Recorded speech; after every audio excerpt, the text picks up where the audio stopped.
We're in the main bedroom, and you'll remember the big problem we had here due to the ceiling height difference with the horrible extension that was done. Look how low this truss is compared to here.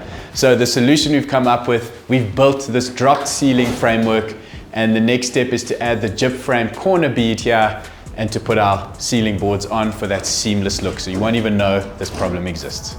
For the ceilings as a whole, there's obviously prep work, removing the old nails and cornice, then checking levels, making sure the timber and framework is sorted, adding new where needed, and then fitting the new boards. For most of the house, we are using Gyproc Rhino board 6.4mm with Gyproc M strips to join the boards together, keeping it simple with tried and tested products with budget in mind. But in this open plan space, we will be using Gyproc Rhino board 9mm. And this is because we will be smooth plastering using Rhino Light for that superior aesthetic. Smooth ceilings don't go out of style, and it adds that air of sophistication to this standout open plan kitchen space.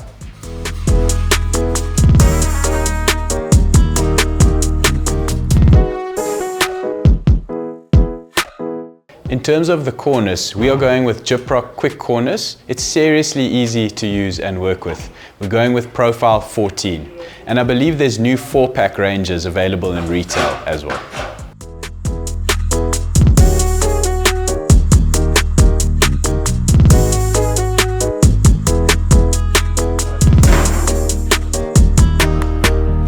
John, I brought the camera.